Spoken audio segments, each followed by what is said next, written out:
What's going on, guys? Welcome back to the channel. Before I get started, I want to say a quick thank you to each and every one of you who subscribed and liked my videos. I really appreciate it. We're almost at 100 subs. I know to some of you it's not really a big deal, but to me it is. 100 subs is a huge thing, and I'm thankful and I'm grateful. So if you do like this kind of content, please consider subscribing and liking the video.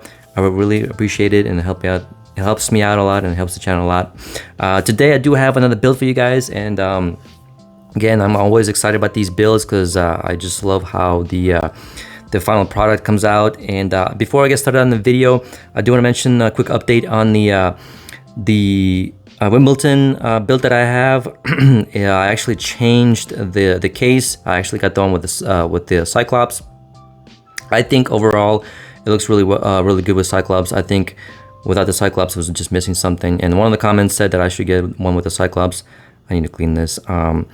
And also, he also mentioned I should fix the date. I tried to fix the date because it is kind of off center and I still have to like mess with it a little bit. But I was trying to fix it without taking off the hands, and it wasn't really working too well. So I'm gonna have to take a look at that again. But yeah, I did change the Cyclops to the Cyclops, and it looks really well with the Cyclops. So that's that. Today's build is going to be pretty exciting, as they always are, and mostly I'm excited about this dial. The dial that I chose here is going to be, I don't know what color you call this, cyan, teal, whatever, I don't know, but it's this color, and it's absolutely beautiful color. This is one of my favorite colors. I call it teal, but you can call it cyan or whatever you want to call it, I don't know. This is one of my favorite colors. This one and the gunmetal gray, this style. These are two of my favorite colors. And I cannot wait to see how this turns out. The case is going to be of course, your oyster style bracelet with kind of like the Rolex Explorer, the #1 style case with the kind of like the flat bezel. I did get the green kind of ring around the glass. Normally it's just plain, there's no color to it, but I'm not sure how to actually do that kind of effect. But you can clearly see there's some green around it, and I think it will pair nicely with the dial.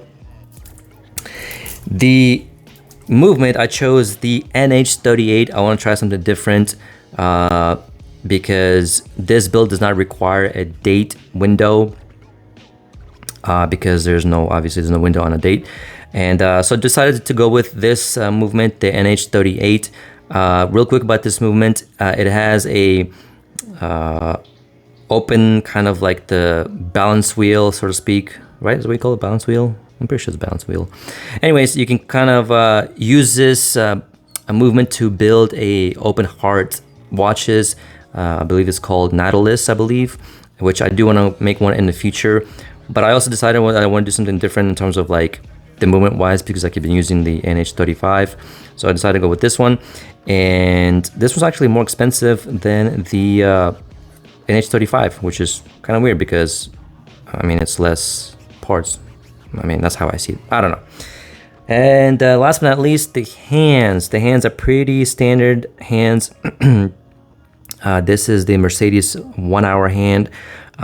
Quick little fun fact about the Mercedes, how it came about. It's not technically Mercedes, it's just the way it looks. I don't know if you know this, but the looms, the actual material that they have to use to loom the hands and stuff, it actually comes in a liquid form. And if you put the looms in liquid form on top of the hand without the actual metal bars around it or in it, it will drip out and won't stick right. So that's why they had to put the metal bars, I guess, in between, so it sticks to the metal and doesn't drip out. And once it dries, it looks good. And that's how it became Mercedes hour hand. But yeah, pretty cool little hands. I love this second hand. It looks pretty nice as well. Of course, they'll have looms. And I've already talked about the dial. Again, it's the same shop that I ordered this dial from. Same exact shop. As you can see, they kind of have the same style Seiko logo on there. And I'll do a video, I'm not keep saying this, but I'll do a video of the shops that I shop from, that I get the the parts from on the AliExpress, the ones that I kind of like trust, so to speak. Yeah, anyways, enough of the rambling on.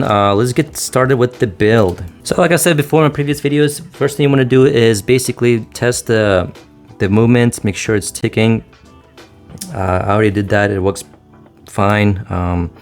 You see it's working nice and steady.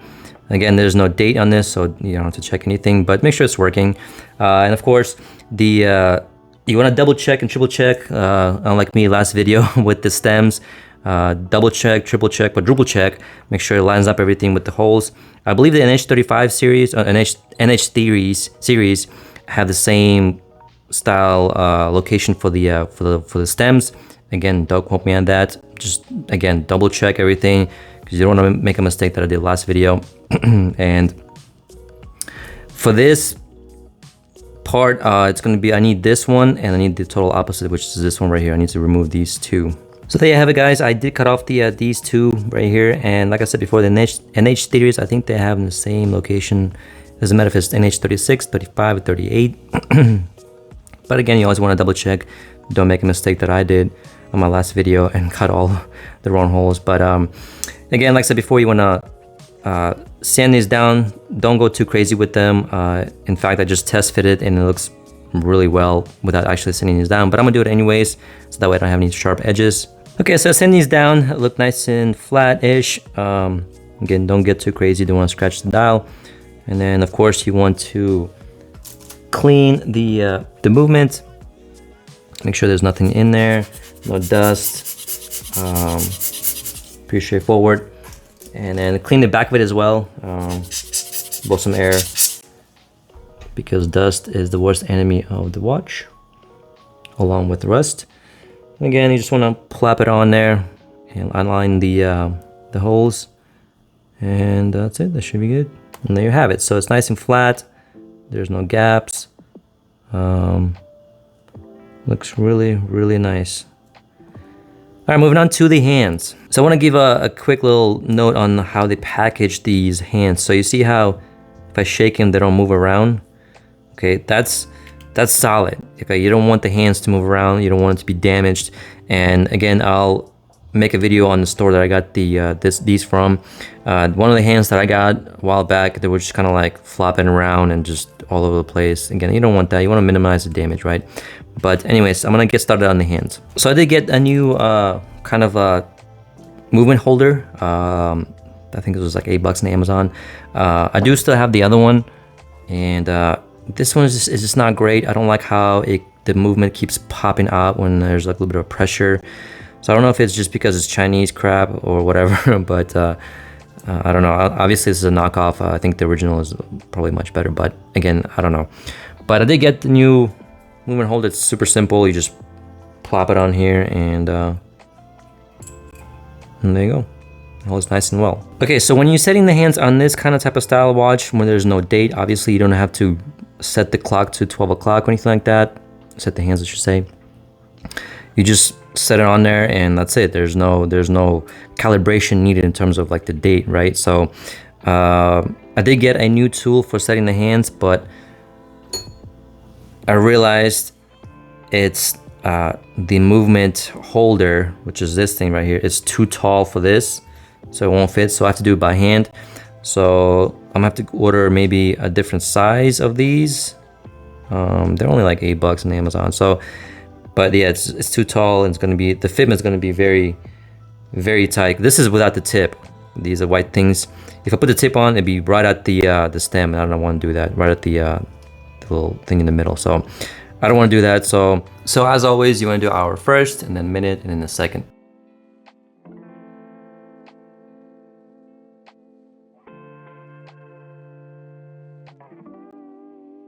So of course, after you set the minute hand, you want to make sure that you check the clearance, make sure it doesn't touch anything or rub against anything, and so far so good. Like I said before, there's no date on this, so I don't need to put exact date, but you do want it to be aligned to where it's exactly on, like, 2 o'clock, 12 o'clock, all that stuff. So let's move on to the second hands.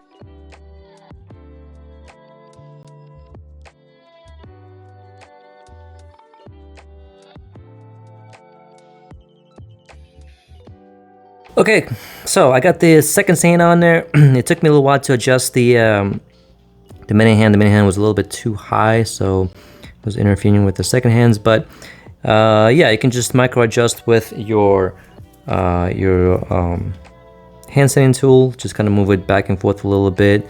Or you can use a little screwdriver, the precision one. It can't focus. And kind of like move the opposite side, you know, a little bit on the lip, so to speak.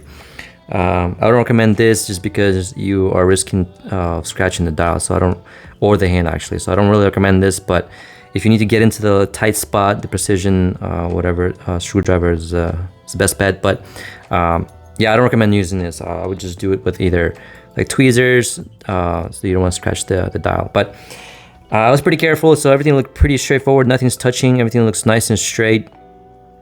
I mean, looks absolutely magnificent so far. I really love the hands. The Mercedes hand is spot on. But I'm gonna move on to the case. So like I mentioned before, it's kind of hard to do with one hand, but to remove the crown or the stem from the movement, you have to press on this little button right here where my tweezers are pointing at. So like I said before, once you remove that, you want to kind of mock up the placement of the case. Again, I'm gonna have to clean it later on. Let me take off the gasket before I forget. I am going to clean this later on. This is just, again, testing purposes. So yeah, slide it on there. Ooh, that green little ring around the glass, like, looks really nice. Oh man, I'm excited. Okay, so you want to measure the distance between the this part, which is this crown screw down right here, and to the actual crown. And you can use the other side of these this measuring tool. And it's kind of hard to do with the camera and this, but there you have it, 8.3 millimeters. And then you just take it out and then measure 8.3 on the other side right here. All right, so I measured the length and the distance between the crown and the actual crown screw down. You want to have a little bit of play here, like with the little spring action, and you want to wind the watch without actually screwing it into the case. Now, when I did close this up, and I got to take off the plastic stuff. Let me take this off real quick. Hold on. So when I screw down all the way, you can kind of see there's like a millimeter of a distance between the crown and the actual case. And you can see like a small little gap. I don't like that. I'm gonna try to cut a little bit off or sand it down, because that's to me, it doesn't look good. So I need to fix that. So let me fix that first. Okay, so I readjusted it and it looks much better. So yeah, it fits nice and flat against the case. There's none of that gap anymore. That looks really nice. I could sand it down maybe a little bit more, but honestly speaking, I think it looks fine the way it is. And man, I'm really liking that dial. Wow, it looks awesome. Anyways, I'm gonna move on with the bracelet. But before I do that, I need to put some Loctite on there. The blue Loctite. Make sure it's nice and in there, and we'll be almost there. That's probably gonna be too much. Again, I'm gonna put the crown on and I'm gonna wipe off the excess, but you wanna make sure that when you screw it on, it doesn't come off super easily, all right? Okay, so I've put off the excess blue Loctite. You do wanna sit this for a minute or two to let it kind of cure, so to speak, before you actually place it in there. And then I'm gonna wait a couple minutes and move on to the bracelet. So while that cures the crown, I'm gonna clean the case and the the dial. Make sure there's nothing in there. Make sure there's no dust, no hairs, no nothing. Again, I use the lens cleaner. Super useful, handy little tool. And yeah, you just want to clean it inside, bring it to the light, make sure there's no dust, no particles, none of that. Okay, so I cleaned the case. It looks pretty clean to me. I also cleaned the dial, of course, and basically final touch. And I'm gonna put this in. The stem and the crown has been cured as well, so that should be good. All right, so that looks pretty good. Clicks in, still got enough of the play here. Still can wind the watch without actually screwing it down. And that looks pretty good to me. Next step is going to be the gasket. Again, it's a silicone gasket. You want to lubricate your gaskets and should be good to go. I like to dust the inside a little bit more. Make sure there's no hairs, no lint.